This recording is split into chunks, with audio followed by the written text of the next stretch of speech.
মেয়েদেরকে বেপর্দা করে তোমার সামনে উপস্থাপন করে দিয়েছে, ফ্রি মিক্সিং। এখন তুমি আর ইমান ধরে রাখতে পারছো না। এটা পরিকল্পিত ছিল, কারণ আল্লাহ পাক বলেছেন যায়্যিনা লিন-নাস হুব্বুশ শাহাওয়াতি মিনান নিসা। মানুষের জন্য সবচেয়ে যে আকর্ষণীয় বিষয়গুলো তার মধ্যে এক নাম্বার হচ্ছে মহিলা, মানে মেয়ে, নারী জাতি। এটা আমাদের কাছে সবচেয়ে আকর্ষণীয়।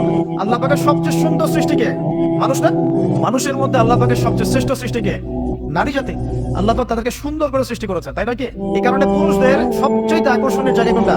নারী জাতি। এই কারণে মেয়েদেরকে বেপর্দা করে তোমার সামনে ছেড়ে দেওয়া হয়েছে। জেনা বেড়েছে, ব্যভিচার বেড়েছে, ফ্রি মিক্সিং বেড়েছে, ধর্ষণ বেড়েছে, এই যে হারাম প্রেমের সম্পর্কগুলো বেড়েছে। যুবকেরা তাদের জীবনের উদ্দেশ্য ভুলে গেছে। আমার কথা কি বুঝতে পারছেন?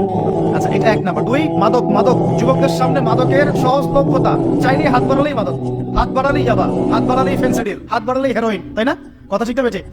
যদি কেউ চায় যে আমি আজকে রাত্রে মাদক খাবো, সে পারবে, হাত বাড়ালেই পারবে। এখনকার সমাজ এমন, যদি কেউ চায় যে আজকের রাত্রে আমি পতিতালয়ে গিয়ে রাত কাটাবো, সে পারবে। 500 টাকা 1000 টাকার বিনিময়ে মানুষ এখন জেনা করতে পারে, পারে না? 5 টাকা 10 টাকা 50 100 টাকা দিয়ে মানুষ এখন ইয়াবা কিনে খেতে পারে। আর যারা সীমান্তবর্তী অঞ্চলে আছেন তারা আরো ভালো জানেন আমার কথা কতটুকু সত্য, কতটুকু মিথ্যা। যুবকদের সামনে মাদক এমনি এমনি দেওয়া হয় নাই। উদ্দেশ্য কি? তোমার দ্বারা ইসলামের বিজয় সম্ভব ছিল। মাদক সেবন করাই তোমাকে সরাই দিয়েছে ওই রাস্তা থেকে। কথা বুঝতে পারছো?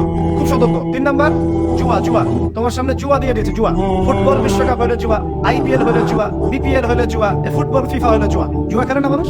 যে যুব সমাজ তাদের জীবনের উদ্দেশ্য জানে না, তাদের পক্ষেই সম্ভব এইসব মেসি, আর্জেন্টিনা, ব্রাজিল এইসব নিয়ে ব্যস্ত থাকা। যারা নিজেদের জীবনের উদ্দেশ্য জানে, তাদের জন্য কোশ্চিন কালেও এখানে সময় নষ্ট করা সম্ভব না।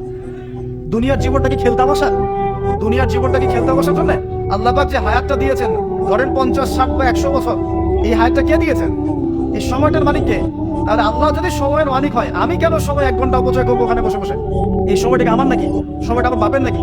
সময়টা কার? আল্লাহ। আল্লাহর দেওয়ার সময় আমি টিভি সেটের সামনে বসে বসে 1.5 ঘন্টা নষ্ট করে ফেললাম। খেললো 2টা দল, তালিম আছে আমি, মাশাআল্লাহ। কালকে দেখলাম কক্সবাজার থেকে আসার সময় রাস্তা ব্লক, পুরা একটা দল জিতেছে, পুরো রাস্তা ব্লক, হাঁটা যাচ্ছে না, মিছিল, পাগলের মতো মানুষ মোটরসাইকেলে ছুটছে, গাড়ি নিয়ে ছুটছে, সিগারেট খাচ্ছে, আরো যে কি খাচ্ছে, মেয়ে নিয়ে ঘুরছে, আর একটা পতাকা নিয়ে ঘুরছে। যে দেশের পতাকা নিয়ে ঘুরছে ওই দেশ জানেও না মনে হয় যে এই দেশে আমার সাপোর্টার আছে। হ্যাঁ, আর খেয়াল করে দেখবেন এই আয়োজনগুলো এখন করানো হচ্ছে মুসলিম দেশগুলোকে দিয়ে।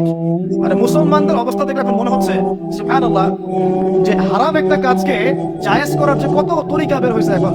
একটা মুসলিম কান্ট্রি জিতেছে, মানে ভাবখানে এমন যে এই জেতার ফলে আমরা ইসলামী খেলাফত কায়েম করে ফেলেছি। ভাবখানে এমন যে কুফফারদের সাথে মনে হয় যুদ্ধ করে বিশ্বের বুকে ইসলাম কায়েম করে ফেলেছে।